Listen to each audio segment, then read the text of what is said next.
When you enjoy what you do, you don't lose your hair.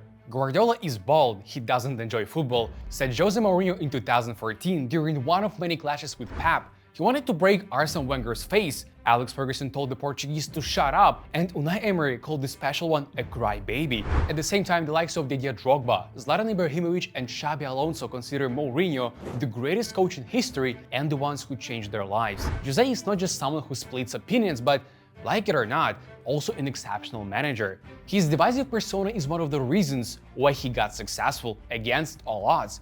Hear me out. Jose won all possible trophies with Porto, including the Champions League, with the squad assembled on a shoestring and featuring the likes of Derlei, Costinha and Pedro Mendes, not exactly household names. Mourinho broke Chelsea's loser curse, took full advantage of Abramovich's money, turned the club into a machine, and led the squad for the first Premier League title in 50 years. He made Inter Milan, a team full of glorified oldies, the best crew in Europe, and won the first Champions League trophy in 45 years. During his time in Madrid, Mourinho set crazy new records, broke Los Blancos' 6-year round of 16 curse in Europe, and fulfilled the biggest task, ended Barcelona's dominance and made Pep give up football for a while and leave the country. Later, when everybody was yelling Jose was finished, he still achieved great success, once again against all the odds. Returned to Chelsea in 2014 and won the league, became United's best manager since Ferguson by winning 3 titles in his first year, was surprisingly close to winning Tottenham's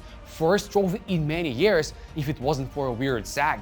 He even managed to take a trophyless Roma twice into a European Cup final and win one of them. A while ago, Jose took on a new challenge at Fenerbahce. You wonder why though? Is it to bring attention to the Turkish Super League, get the club gold medals for the first time since 2014, discover a new Arda Güler, or maybe the deal is that Mourinho is finished and not a single club wants to sign him? This video is not a typical bio of the special one. Instead, let me tell you 3 stories about when Jose shot the critics, why Madrid invited him, and the reasons behind Mourinho's fall-off. After all, despite all the setbacks, he still didn't give up and occasionally won trophies. But now it seems like the Portuguese is lost to modern football. Or is he not? Jose, football and Porto.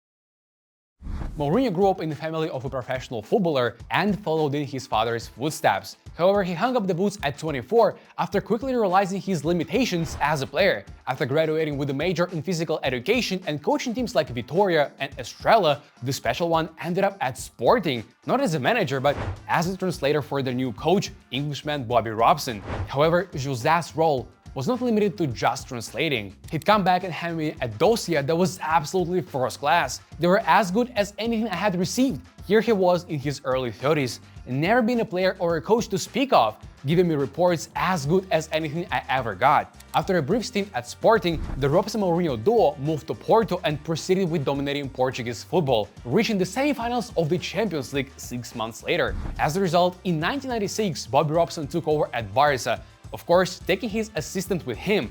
However, journalists quickly noticed that Mourinho was not only translating but also advising Robson on what to say. Check this out. Ronaldo e Blanca. Ronaldo. Who is the boss and who is the sidekick? It was the Portuguese who helped the young Brazilian Ronaldo adapt to the team and found common ground with the veteran of the Catalans, Pep Guardiola. Under Robson, Barcelona won 3 trophies in the first season, yet the board was not satisfied with the 2nd place in the league and sacked the manager. Under the new coach Louis van Gaal, Jose received even more freedom. For example, thanks to Mourinho, Xavi debuted for the first team in 2000, while the team won another trophy. Lots of people noticed that Jose had outgrown the translator job and was ready to take the plunge. The chance came the same year, starting from Benfica, where the Portuguese lasted only 76 days. The next was Leiria, who finished 4th in the league, and then there was a well-known offer from Porto and Mourinho's promise to bring the gold medals next year. To achieve this goal, Jose analyzed the market, signed free agents and undervalued players. The next step was changing the training process. From that time on, sessions started to revolve around thoroughly studying the opponent and practicing all kinds of potential scenarios. However, the key innovation was the belief in himself and the team's overall success. As it turned out, the Portuguese proved to be an incredible motivator. In his very first full season in charge, Porto won the league and the UEFA Cup, but Mourinho wanted more and convinced the players they had what it takes to go for the Champions League. The Dragons progressed from the group stage with ease, sensationally knocked out Manchester United in the round of 16, then beat Lyon and Deportivo, and in the final, they crushed Monaco 3-0. It was in 2004 that the world saw who Mourinho really was, and at the time, he was just 41. And Porto Mourinho is joining in the celebrations. Despite some players' outstanding performances, the main star of the team, of course, was Jose. On top of that, he never downplayed his contribution whatsoever. A month later, after winning the Champions League and moving to Chelsea, Mourinho said a phrase that went viral. We have top players, and I'm sorry, I'm a bit arrogant, we have a top manager. I think I'm a special one. Revolution of Chelsea and the Premier League. I will not get into much detail about Jose's time at Chelsea, but let's highlight three key details. First, the changes in the Premier League. Before his arrival, the classic formation of most English teams was a 4-4-2. Mourinho stuck to it at first, but the team did not score much, just 8 goals in 9 games, so he switched to 4-3-3. Thanks to the new approach, his players scored thrice as much in only 10 matches. The next innovation was focusing on transitions. This method helped to score a lot and concede less. As a result, the Blues finished the season with only 15 goals conceded. Jose was pragmatic in his approach, but did not park the bus. This storm would appear way later, and ironically, Mourinho himself invented the meme he would become. The Portuguese turned Chelsea from being underachievers into a top club, and this is the second point. At first, Mourinho got rid of many players and made several pinpoint transfers, yet later he realized relying purely on signings was not enough to achieve success. First of all, the team lacked a winning mentality. It was evident because most Chelsea players by that time had not won a single trophy. One day, Frank Lampard was standing in the shower when Jose Mourinho came in and said, "You're the best player in the world, but you need to win titles." Frank was caught off guard, but started giving out great performances and finished in the top 3 in the Ballon d'Or final standings a year later. The outcomes of Mourinho's personal approach were back-to-back gold medals in the Premier League, new records set, and 6 domestic trophies in 3 years. The third feature of Mourinho in England was the combination of a winning coach and a showman. The Chelsea manager criticized and trolled the likes of Arsene Wenger or Frank Rijkaard, correctly predicting Barcelona's entire starting 11 for the next Champions League match. Giovanni, Albertini, Deco, Xavi, Eto'o, Juli, Ronaldinho. The Blues beat Barca and made it into the quarterfinals, but Jose received a suspension and was forbidden from entering Chelsea's dressing room. The Portuguese couldn't afford it and came up with a plan. A couple of hours before the game, he snuck into a laundry basket, got to the dressing room, and went unnoticed by the staff. The result that night was a victory and advancing into the semifinals. Fans and media loved such a show, but the same cannot be said about the board. Besides, Mourinho failed to fulfill the ultimate goal, which was a victory in the Champions League, although it was Jose who laid the foundation for their future win in 2012. Almost a year after leaving London, the Portuguese took over Inter. In the debut season, he led the team to 2 trophies right away, but the pinnacle of his time in Italy took place 12 months later. Jose beat Nerazzurri, the strongest club in Europe, for the first time in 45 years. The key thing wasn't how he did that, but who was in the squad. How Inter conquered Europe. At the time of Mourinho's arrival, Inter was considered a team of veterans. Julio Cesar, Javier Zanetti, Marco Materazzi, Ivan Cordova, Lucio, Walter Samuel, Dejan Stankovic, and Diego Milito were 30 or older during the Champions League triumph. Samuel Eto'o, Cambiaso, Maicon, and Christian Chivu were also getting closer to the age. On top of that, Jose lost the main star, Zlatan Ibrahimovic. Having assembled a team of veterans and so-called has-beens, Mourinho realized that experience alone was not enough to win the Champions League. Once again, he changed the formation. Jose stepped aside from 4-3-1-2 and played 4-3-3 or even 4-4-1-1. This was the case in that legendary clash with Pep's prime Barca when Inter actually played with 10 men. The whole world still remembers Mourinho's run that night. Despair for Guardiola, joy for Mourinho. After defeating the strongest team in Europe, the Nerazzurri triumphed over Bayern in the final, and Mourinho once again proved he was the special one and could win the Champions League against all odds. His Inter was so stunning that it became the first Italian team to win the treble. Jose indeed fell in love with the club, but there was no way he would turn down an offer from Los Blancos. Before the two teams kicked off, Mourinho had a deal with Perez. That's why he didn't fly back to Italy after the final whistle. Why? because he didn't want to succumb to emotions and possibly change his mind. The only player Jose said goodbye to was Materazzi. While leaving the stadium, the coach noticed Marco in the parking lot and the two started crying like babies. Several days later, Mourinho finally signed the deal with Madrid. Florentino Perez saw the Portuguese as the perfect man to stop Pep's Barca, who had been destroying everyone on their way. Though Jose didn't need any more motivation, he had a bone to pick with Guardiola, and their rivalry started way before the special one got to Spain. In 2008, Mourinho wanted to work at Barca, yet the board chose Pep instead. Revenge on Barca and Guardiola.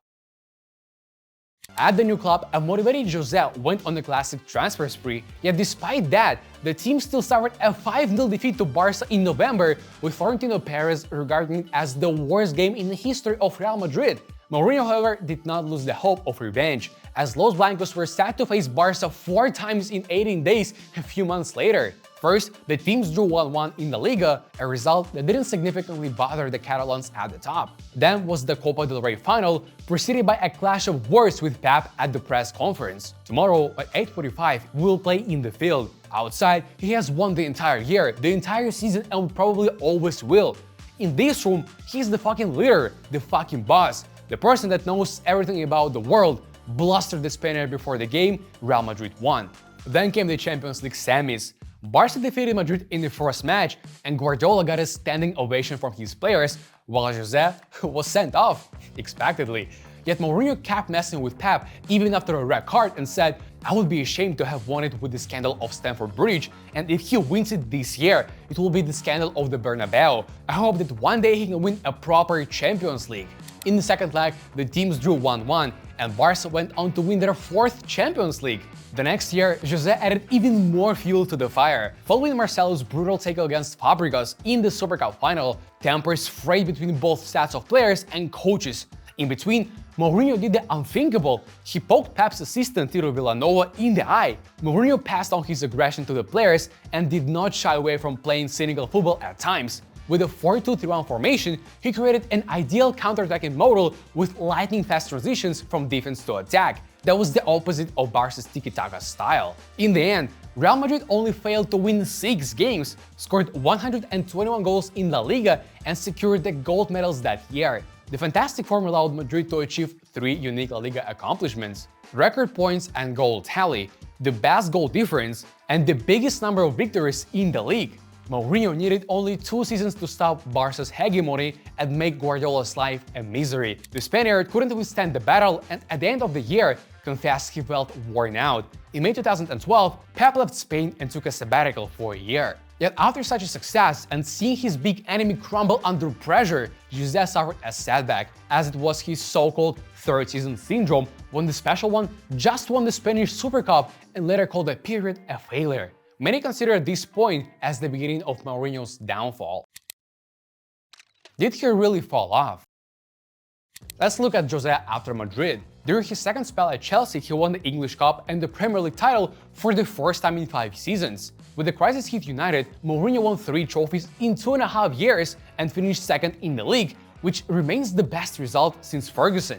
Guided Tottenham to 6th in the Premier League, pretty much playing without Kane and Son, and almost won the trophy. Ended AC Roma's trophy drought by taking them to European finals back-to-back and winning the first international trophy since 1969. Not a bad, right? But the prestige of his clubs and trophies got worse and worse. What went wrong with one of the greatest coaches of the generation? The first reason is the preparation. In the 2000s, Mourinho's training process seemed revolutionary. Remember the beginning of the video and the story of the former Portugal keeper. Another feature was preparing for each specific match and opponent. As Didier Drogba said, the coach got everything set for a cup game against the 4th division team, let alone a way classier team. When Jose Mourinho's tactical report of 5 Barcelona players from 2006 was leaked, it would be an understatement to say everyone was stunned. The record included the strengths and weaknesses of the Catalan players and provided instructions on how to play against them. Nowadays, all top coaches carry out the same work, but Jose did it in 2006 when there were practically 0 data websites. However, over time, Jose became lazier, or maybe he realized that comprehensive preparation was no longer his unique feature and did not bring as much boost as before. He stopped working out opponents in such detail, and as a result, at Real Madrid, players began to grumble that the coach prepared the same scenario for every team. This continued at Chelsea and Man United. Hazard and Rashford said that Mourinho's training was aimed at general development and not tailored to each opponent. Even at Tottenham, there were complaints about light loads and excessive emphasis on defense, which led the team to continue using attacking tactics from Pochettino even a year later after his sack. As a result, in the first 50 matches in the Premier League with Spurs, Jose got only 81 points, which became the worst performance in his career. Thorough preparation gave Mourinho an advantage over other coaches. However, due to technological development, a huge ego and reluctance to improve, Jose lost it all. The second point is tactics. The young Portuguese was named a tactical genius. Remember the stories about changing the Premier League, different formations at Inter, and counterattacks in Madrid. Mourinho was the first to notice the importance of quick transitions from defense to attack and made it the main weapon of his teams. He proved that a high possession percentage did not lead to results. Instead, the key factor was goals scored. However, in recent years, counterattacks in football have become less effective. Pep Guardiola showed the power of ball control and positional play, and clubs began to better cope with counterattacking football. Mourinho, on the other hand, rejected to adapt to modern trends. He refused to build the attacking structure of his teams and continued to rely on other players' individual skills. Even Diego Simeone managed to revolutionize Atletico Madrid and turn them into a goal machine. In the first season under the Portuguese, Man United scored at the level of mid-table teams, and the next year, despite finishing second, they were only fifth by goals. The fact didn't annoy just the fans, but also the players. It turned out that the old tactics were no longer effective, and Jose failed to present anything new. Mourinho went from being considered a pioneer to having outdated methods and being extremely cautious. Ties with players, that's the third point. In the past, Mourinho spent less time criticizing players and often defended them in front of the media. Jose was ready to die for the crew and treated everyone equally, whether it was the team leader or a reserve player. The Portuguese was famous for his individual approach to everyone. Ibrahimovic, Samuel Eto'o, Wesley Sneijder and Mesut Ozil all had a bad temper, but the special one was able to get along and make them work. Even Van Gaal said Jose trained to win. Meanwhile, the Dutchman trained to play beautiful football. But over the years, the man management talent of the Portuguese seemed to die out. Starting from Real Madrid, Jose failed to create a great atmosphere in the dressing room. Moreover, he became involved in internal conflicts more and no longer hesitated to criticize the players in the media. Mourinho reportedly called Pogba a virus in the dressing room rant, hinted at rats at Chelsea, and suggested Ricardo Carvalho take an IQ test. He was also after Diego Costa, Alexis Sanchez, Luke Shaw, and Hendrik Mkhitaryan. "It's us against the world," said Mourinho in 2005. The narrative later changed to "it's me against everyone else." What's the cause of his behavior? Jose believes player power is now so strong in the top clubs that managers wield little influence in the dressing room. The Portuguese also made the fuss that modern footballers are maturing later in life. I had to understand the difference between working with a boy like Frank Lampard, who at the age of 23 was already a man, and the new boys today, who at the age of 23 are brats. Drogba stated Mourinho was able to get inside the players' minds, and the manager has admitted that it was more challenging to do that now because players have become more closed off and selfish. And Mourinho has failed, or perhaps not even tried hard enough to relate to his new generation. Ending. Mourinho is the only manager to have won a European Cup with 4 different clubs. On top of that, Jose has the longest unbeaten home run of 9 years in league football and is the only coach to be on the Rolling Stone magazine cover and named the Rockstar of the Year. The special one proved you don't need to be a great player to become an elite manager, inspiring a generation of top coaches. Something always got in his way: smaller transfer budgets, difficult boards, or less talented squads. Yet despite the obstacles, Mourinho was on the roll and succeeded against the odds. Perhaps that is what has driven him, but you can only use the same methods for so long. The modern game demands flexibility, an ability to move with the times, and the willingness to learn from mistakes. For that reason, it feels like Jose has lost touch with the game, and perhaps his passion for it has waned. I can go home and not watch a football game, not think about football. I can do it. At the beginning of my career, I could not. I was constantly connected 24 hours a day. A victory no longer represents the moon, and a defeat, hell. After losing the Europa League final to Sevilla in 2023, Jose confessed he was too tired to do the job as a trainer, as the spokesman of the club, and to fight every time. It would have been impossible to hear such a thing from the Portuguese before. Does it mean he is finished? Or does Jose simply need a new challenge, for example, in Turkey? Do you think Mourinho will shine there and take the throne once again? Or is it time for the special one to retire? As usual, thanks for watching until the end. Hit the like button and subscribe, and see you soon. Know the ball.